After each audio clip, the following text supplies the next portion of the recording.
ලෝකයේ ජාතීන් රහසේම දරුණු තොරතුරු යුද්ධයක් කරමින් ඉන්න කාලෙක නැගෙනහිර ඔස්තානියාව සහ බටහිර වෙස්ටලිස් රාජ්‍යයේ එකිනෙකා ගැන ඕනවටත් වඩා තොරතුරු හොයන්න ගත්තා. ඉතින් යුද්ධයක් නිර්මාණය කරමින් හිටපු මේ ඔස්තානියාවේ ප්‍රධාන නායකයෙක්ගේ ක්‍රියාකලාපය විමර්ශනය කරන්න බටහිර වෙස්ටලිස් රාජ්‍යයේ ස්ටික්ස් මෙහිම පටන් ගත්තා. ඉතින් මේ මෙහිම බාර වුණේ අතිදක්ෂ නියෝජිතයෙක් වෙච්ච ටොයිලයිට්. ඉතින් මුහුණු 100,000 ගණනින් වෙසලාගත් ටොයිලයිට් මෙහිමේ ප්‍රධාන අධීර විදිහට පවුලක් නිර්මාණය කරන්න සිද්ධ වුණා. ඉතින් මේ පවුලේ පියා විදිහට ලොයිඩ් ෆෝචර්, ඔහු මනෝ වෛද්‍යවරයෙක්. හැබැයි සැබෑ අනන්‍යතාවය ස්පයි කෙනෙක් කේතනාමය ටොයිලයිට්. ඉතින් මව යෝර් ෆෝචර් නගර ශාලාවේ සීල් සේවිකාවක්. අනන්‍යතාවය ඝාතකයෙක් කේතනාමය ත්‍රෝන් ප්‍රින්සස් හෙවත් කටුකුමරිය. ඉතින් දුව ආන්‍ය ෆෝචර් අනන්‍යතාවය සිත් කියවන්නියක්. ඉතින් සුරතරා බොන් අනාගතය දැකිය හැකි බල්ලෙක්. ඔය විදිහට එකිනෙකාගේ අනන්‍යතාවයන් හංගගෙන මේ පවුල සාමකාමී පවුලක් විදිහට සමාජයේ ජීවත් වුණා. ඉතින් මෙහෙයුමේ අතුරු කොටස් ගණනාවකින් වගේම මෙහෙයුමට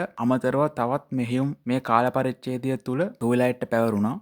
ඉතින් ඒවා සාර්ථකව අවසන් කරමින් ඩෙස්මන්ඩ් සහ ලොයිඩ් අතර පළවෙනි සීසන් එකේ අවසාන කතාංගයෙන් අපිට බලා ගන්න හම්බුණා. ඉතින් මේ ස්පයි එක්ස් ෆැමිලි සීසන් 2 හි පළවෙනි කතාංගය. ඉතින් කතාව පටන් ගන්නේ සෙට් එකක් අනිච්චාවට සංකාර කරන තැනකින්. ඉතින් සෙට් එක කිව්වට මේ මැරියෝ සෙට් එකක්. ඉතින් මේ වැඩේ සම්පූර්ණයෙන්ම යෝර්ගේ වැඩක්. ඉතින් ඇය කලින් කිව්වා වගේ ඝාතකයෙක්. ඉතින් ඇයට ලැබිච්ච මේ කොන්ත්‍රාත්තුවක්. ඉතින් ඇය කොන්ත්‍රාත්තුවේ වත්මන් තත්ත්වය කොන්ත්‍රාත්තුව දුන්න පුද්ගලයාට කියද්දි එක මැරයෙක් මේ තමයි ත්‍රෝන් ප්‍රින්සස් කියලා ඇය පැත්තට තුවක්කුවක් තික් කරලා මැරියන් යක්ෂණිය කියලා විඩි දිනවා. ඉතින් ඒත් එක්කම කතාව අරන් යන්නේ ලොයිඩ්ගේ නිවහනට. ඉතින් ලොයිඩුයි ආන්‍යයි ඉදගෙන ප්‍රවෘත්ති බල ඉන්නවා. ඉතින් මේ ප්‍රවෘත්ති වල යන්නේ උතුරු දිස්ත්‍රික්කයේ ගොඩනැගිල්ලක රෙඩ් සර්කිස්සි සමාජිකයන්ගේ යයි සැලකෙන මල්සිරුව කිහිපයක් සොයාගෙන තියෙනවායි කියලා. ඉතින් මෙව බලාගෙන ඉන්න බැරුව ආන්‍ය මට කාටුන් බලන්න ඕනී කියලා දුවගෙන ගිහිල්ලා ටීවී එකේ channel එක මාරු කරනවා. ඉතින් ඇයගේ ස්පයි වෝස් කාටුන් එක දාගෙන ඉතින් බල ඉද්දි යෝරුත් ආපහු ගෙදර එනවා. ඉතින් මේ යෝර් ආපහු ගෙදරින් ඉතාලම අවුල් මූඩ් එකකින්. ඉතින් මෙතන වෙලා තියෙන්නේ අර මැරේ ඇත්තටම යෝර්ට වෙඩි තියලා. ඉතින් ඒ අමාරුවෙන් තමයි මේ යෝර් ගෙදර එන්නේ. ඉතින් මේ අමාරුව ලොයිඩ්ට කියන්න බෑ කියලා ඇය කල්පනා කරනවා. ඉතින් මේක ආන්නත් අහගෙන තමයි ඉන්නේ. ඉතින් එතකොට යෝර් මම නිදාගෙන හෙට උදේම හැරියොත් මේ ලෙඩේ අඩු වෙයි කියලා. ඉතින් ඇය නිදන කාමරේ පැත්තට යනවා. ඉතින් පහුවෙනිදාත් උදා වෙනවා. ඉතින් ඒ උදා වුණයි කියලා යෝර්ට කිසිම සනීපයක් නැහැ. ඉතින් ඇත්තටම මේ ගැන ලොයිඩ් හිතන්නේ මම ඇයට සලකන විදිහ අවුලක් තමයි මේ තියෙන්නේ කියලා. ඉතින් ඔහු අද අපි දෙන්න හමුවකට යමු කියලා යෝර්ට යෝජනාවක් ඉදිරිපත් කරනවා. ඉතින් එළිය ඇවිදින්න යමු කියලා තමයි කියන්නේ. ඉතින් එතකොට අයත් පොඩ්ඩක් කලබල වෙනවා. නමුත් ඇය මේ වෙනකන්වත් කිසිම විදිහකට මේ විදිහට හමුවකට එළියට ගිහිල්ලා නැහැ. ඉතින් ඒ හන්දා ඒ වගේම ඊටත් වඩා ඇයගේ යෙහෙලියන් තමාගේ කොල්ලා එක්ක එළියට ගියපුවා කියද්දි ඇයටත් මේ හමුව මොකක්ද කියලා දැනගන්න ගොඩක් ආසාවෙන් තමයි ඉන්නේ. ඉතින් ඇයත් මම එන්නම් කියනවා. ඉතින් ඇය හෙනම කලබලෙන් කාමරයට ගිහිල්ලා ඇඳුමක් දාගෙන එනවා. හැබැයි ඉතින් ඒ ගමනට ආන්නට කිසිම ඉඩක් හම්බෙන්නේ නැහැ. ලොයිඩ්ගේ සගයත් එක්ක ආන්නව ගෙදර තියලා තමයි යෝරුයි ලොයිඩු යන්න හදන්නේ. මේ දෙන්නගේ මේ හමුව සඳහා කාර් එකක් එනවා. ඉතින් කාර් එකේ යන්න තමයි මේ දෙන්න ප්ලෑන් කරන් ඉන්නේ. නමුත් ඉතකත්තොත් ඇයගේ වේදනාව වැඩි වෙන හින්දා අය පයින්ම යමු කියලා ලොයිඩ්ට යෝජනාවක් ඉදිරිපත් කරනවා. ඉතින් ලොයිඩොත් එහෙනම් කියලා දෙන්නක පයින්ම යනවා. මේ ආසේ ආන්‍ය අම්මයි තාත්තයි පස්සේ යන්න ඕන කියලා තීරණය කරනවා. ඉතින් මේ වෙලෙට සගයත් එක පයින්ම කැමති. ඉතින් මේ දෙන්න වෙස්වලාගෙන ලොයිඩුයි යෝරුගේ පස්සෙන් යනවා. ඉතින් ලොයිඩ් මේ දෙන්න පස්සෙන් ෆලෝ කරන එක ෂණිකව හොයා ගන්නවා. හැබැයි ලොයිඩ් ඔවුන් නොදැක්කයි වගේ රඟපානවා. ඉතින් මේ දෙන්න මේ යන්නේ ෆිල්ම් හෝල් එකකට. ඉතින් ෆිල්ම් එකක් බලනවා. ඉතින් ඒ ගියත් ඇය හිටගෙන තමයි ඉන්නේ. ඉතින් මේ ආසේ අරුන් දෙන්නත් පස්සෙන්ම යනවා. හැබැයි යෝර් කොහෙ ගියත් හිටගෙන තමයි ඉන්නේ. ඉතින් ඇත්තම කිව්වොත් මේ හමුව මෙලොවම රහක් නැති එකක්. ඉතින් දැන් රෑත් බෝ වෙලා. ඉතින් මේ හින්දා දෙන්න යනවා රෑ කෑම ගන්න කියලා. ඉතින් ඔන්න පළවෙනි වතාවට ඇය හෙනම අමාරුවෙන් රෙස්ටුරන්ට් එකේ ඉඳ ගන්නවා. ඉතින් මේ රෙස්ටුරන්ට් එකේ දා යෝර් මරපුන්ගෙන් බේරිච් එකෙක් වැඩ කරනවා. ඉතින් ඔහු දකිනවා ඇයව. දැකලා මොන මකුලක්ද මේක මෙතන කරන්නේ කියලා කල්පනා කරනවා. ඉතින් මේ දේ ආන්නටත් ඇහෙනවා. රෙඩ් සර්කිස් එක වෙනුවෙන් මම මේකව මරන්න ඕනේ කියලා අරුව සැලසුම් කරනවා. ඉතින් මේ හැමදේම ආන්‍ය අහගෙන ඉන්නේ. ඉතින් දැන් ආන්නේ සගයයි හොරෙන්ම මේ රෙස්ටුරන්ට් එකට ඇතුල් වෙන්න තමයි හදන්නේ. ඇතුල් වෙලා තම අරමුණ වෙන්නේ මේ පවුල බේරගන්න එක. ඉතින් මේ වේට මාළුවෙකුගේ කිරි විෂ වීදුරුවකට දාලා ඒක ඇයට බොන්න සලස්සනවා. ඉතින් ඒ ආකාරයෙන් යෝර මරන්න තමයි මොහු ලෑස්ති වෙන්නේ. ඉතින් මේක ආන්‍ය අහගෙන ඉන්නේ. ඉතින් යෝර්ට මේ පානය හම්බුනාම අයත් වැඩි තැකීමක් කරන්න නැතුව ඒක බොනවා. ආන්න ඉතින් අම්මේ ඕක බොන්න එපා කියලා හිතුවත් වැඩක් නැහැ. මොකද ආන්නටත් කිසිම දෙයක් කරන්න බෑ. ඉතින් මේ අතර වේට හිතනවා මම එහෙනම් අපේ කොල්ලෝ වෙනුවෙන් පලිගත්තයි කියලා. නමුත් යෝර්ගේ ඇඟ සම්පූර්ණයෙන්ම ප්‍රතිශක්තිකරණයෙන් වශවිෂයට ඔරොට්ටු දෙන විදිහට තමයි හැදිලා තියෙන්නේ. ඉතින් ඒ හන්දා අර ඉකිරි විෂ බිව්වයි කියලා කිසිම අගුණක් සිද්ධ වෙන්නේ නැහැ. ඒකිනුත් වෙන්නේ ඇගේ වේදනාව නැති වෙලා යන එක. ඉතින් ඇගේ මූඩ් එක හොදාතට හැරෙනවා. මේ බීම එක බිව්වයින් පස්සේ ඉතින් වේටරොත් හොල්මන් වෙනවා නම් මොන මගුලක්ද මේ උනේ කියලා. හරි කමක් නැහැ. එහෙනම් දෙන්නම් මේ යක්ෂණියට කියලා වේට ගබඩා කාමරේ දුවනවා. ඉතින් මේ ගබඩා කාමරයට දුවන්නේ බෝම්බයක් හදන්න කියලා. ඉතින් ඒකට අවශ්‍ය ආම්පන්නට ගබඩා කාමරේ මිනිහා හංගලා තියෙන්නේ. ඉතින් මේකත් අහගෙන හිටපු ආන්‍ය වායු කවුළුවේ පියන් ගලවගෙන රෙස්ටුරන්ට් එකට පයින්නවා. ඉතින් වේට දුවගෙන යද්දි මිනිහා ලිස්සලා වැටෙනවා. බැලින්නම් ඔලිව් ඔයිල් බීම හැමතැනම හලලා. ඉතින් මොකද මේවා මෙතන දාලා තියෙන්නේ කියලා මිනිහා හිත මිනිහා ගබඩා කාමරේ දොර අරිනවා.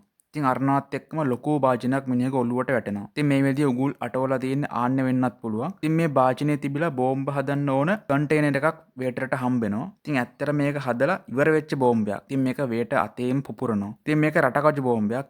ඒ හන්ද ලොකු ඩැමේජ් එකක් වෙන්නේ නැහැ. ඉතින් එකපාරටම මෙතින්ට ආන්නේ රහස් පරීක්ෂකවරියක් විදියට එනවා. ඇවිල්ලා අරකට අනතුරු ගෝල ඇත්තටම රහස් පරීක්ෂකයෙක් වගේ පොඩි ඇඩ් එකකුත් දාලා මෙතනින් යනවා. ඉතින් මේ අතර යෝරුයි ලොයිඩුයි ගෙදර යන්න පාරේ ඇවිදගෙන යනවා. ඉතින් එන ගමන් මේ අතර දෙන්න යන්නේ එයාලගේ පළාතේ පාක් එකකට. ඉතින් මෙතනදී යෝර් ගොඩක් ලොයිඩ්ට ස්තුතිවන්ත වෙනවා. ඉතින් ඔන්න ඔය විදිහට පළවෙනි එපියත් ඉවර වෙනවා. ඉතින් දෙවෙනි එපිය පටන් ගන්න බොන්ගෙන් මේකට අනාගතය පේනවා. ඒකව හදපු විද්‍යාකාරයේ මිනිහෙක් බොන්ඩ මරණ එකක්ම බොන්ඩ පේන්නේ. ඉතින් මොනවා වුණත් බොන් කියන්නේ දැන් ෆෝජර් පවුලම කෙනෙක්. ඉතින් බොන්ඩ හිතෙන්නේ එයා මොනවා කළත් එයා මැරෙවි කියලා. ඉතින් බොන්ඩ් හිතන්නේ යෝර් හදන කෑම කෑවොත් එයා මැරෙයි. ඉතින් ඒ හන්දා ලොයිඩ්ට ඉක්මනට ගෙදර එක්කගෙන ඉන්න ඕනේ කියලා ඔහු හිතනවා. එහෙම ආවොත් ඔහුට කිසිම දෙයක් වෙන්නේ නැහැ කියලා තමයි බොන්ඩ් හිතාගෙන ඉන්නේ. එකපාරටම බොන්ඩ් පන කඩාගෙන මේ දුවන්නේ ලොයිඩ්ට හොයාගෙන. ඉතින් බොන්ඩ් ඉව කර ලොයිඩ්ට හොයනවා. ඉර බහිනකම්ම ලොයිඩ්ට හෙව්වත් ලොයිඩ්ව හම්බෙන්නේ නැහැ. ඉතින් බොන්ඩ් පාලම ගාවට වෙලා කල්පනා කරගෙන ඉන්නවා මොකද කරන්නේ කියලා. ඉතින් මේ අතරතුර ටොයිලයිට් අමතර මෙහෙයුමකයි ඉන්නේ.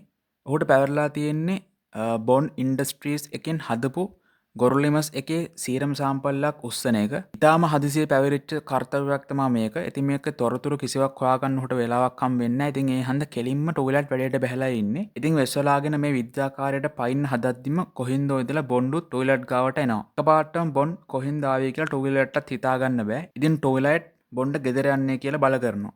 ඉතින් හැබැයි බොන්ඩ් එව්ව අහන්න නැතුව කෙලින්ම මේ දුවන්නේ සතුරු කදවර පැත්තට. ඉතින් ටොයිලට්ටොත් බොන්ඩ්ගේ පස්සෙන් දුවනවා. හැබැයි බොන්ඩ් යන්නේ පාළු පාරකින්. ඉතින් දැන් ටොයිලට්ට බොන්ඩ්ත් අරගෙන මෙහෙයුම කරන්න වෙලා සතුරු කදවරට පැනලා සීරම් සාම්පල් එක හොයනවා. ඉතින් මේ අතරේ බොන්ඩ්ට ආයෙම අනාගතේ පේනවා. බොන්ඩ් දකිනවා ටොයිලට්ට මේකේ ඉන්න විද්‍යාඥයින්ට මාට්ටු වෙන එක. ඉතින් බොන්ඩ් ටොයිලට් ගාවට යනවා. ඉතින් ඇත්තටම කලින් ගෙදර ගිය විද්‍යාඥයෝ ආපසු කඩිමුඩියේම මේ ලැබ් එකට එනවා. හදිසි කැදවීමක් කියලා තමයි කියන්නේ. ඉතින් විද්‍යාඥයින් ලැබ් එකේ දොර අරින්න හදද්දි දැන්ටමත් ඒ දොර ඇරලා. ඉතින් ඇතුළට ගිහින් බලද්දි ටීමංකොල කාරයා කියලා පොඩි සටහනක් බිත්තිය ගහලා මේක අනිවාර්යෙන් ටොයිලට් ගඩක් වෙන්න ඕන. ඉතින් මෙහෙම කරන්නේ සාම්පල් තියෙන ලොකර් එක අරගන්න. ඉතින් ගානට විද්‍යාඥයෝ හැම කාලා මුලින්ම කරන්නේ සේප්පුවේ සාම්පල් ටික තියෙද කියලා බලන එක. ඉතින් සේප්පුව ඇරියා විතරයි. ටොයිලට් බොන්ඩුයි මේ විද්‍යාඥයින්ට පහර දීලා සාම්පල් ටික Tamanගේ අතට ගන්නවා. ඉතින් බොන්ට ඕන උනේ ඉක්මනින්ම ටොයිලට් ගෙදරට ගෙන්න ගන්න. ඉතින් ඒක බොන්ගෙත් උදව් හින්දා වෙනම සිද්ධ වෙන හන්ද බොන් ගොඩක් සතුටින් ලොයිට් එක හුරතල් වෙනවා. ඉතින් පහුවෙනදා නිවාඩු දවසක් වුණත් ඩේමියනුයි එයාගේ සගයෝ ඉන්නේ පාසල් හොස්ටල් එකේ. ඉතින් ඒක වෙලාව නම් වෙලාව උදේ පාන්දරම හැරෙන්න ඕන. ඉතින් පරක් වෙලා හැරුණාට හෙන්ඩසන් ගුරුතුමා ඩේමියන්ට පනිෂ්මන්ට් එකක් දෙනවා. හොස්ටල් එකේ වෝඩන්ට අද දවසම උදව් කරන්න ඕනේ කියලා. ඉතින් පන්තියේ හැමෝම නිවාඩු දවසේ ගුරුතුමා එක්ක ෆිල්ම් එකක් බලන්න යන්න ඉන්නේ. නමුත් ඩේමියන් එයාගේ තාත්තගේ වචනට ගරු කරලා ඩෙස්මන් කියන නමට කැල්ලක් ඇති නොවන විදිහට ඉන්න try කරනවා. ඉතින් ඒකට ෆිල්ම් එක බලන්න එන්න බැහැ පාඩම් කරන්න ඕනේ කියලා යාගේ යාළුවන් දෙන්නට කියනවා. ඉතින් යාළුවා දෙන්නත් ෆිල්ම් එක බලන්න යන්න නැතුව ඩේමියන්ට උදව් කරගෙන ඉන්නවා. ඉතින් තුන්දෙනා එක්ක හෝදපුරේදී වරණ ගමන් පොඩියට විනෝද වෙනවා. ඉතින් මේ තුන්දෙනාගේ යාළුකම දැකලා හෙන්ඩසන් ලොක්කා ක්‍රීන් සර් එක්ක මේ තුන්දෙනාව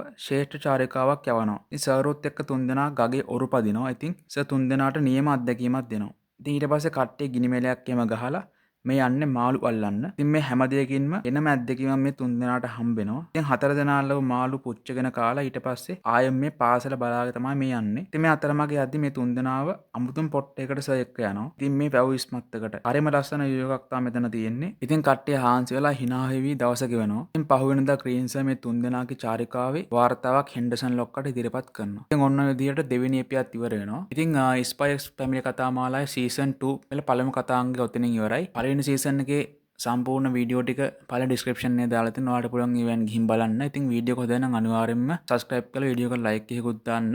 ඒ වගේම යාළුවෝ අතර share කරන්න කියලා මතක් කරනවා. එහෙනම් අපි ඉක්මනින්ම ඊළඟ කතාංගයෙන් හමු වෙමු. එතකන් ඔයාලට සුබ ගමන්.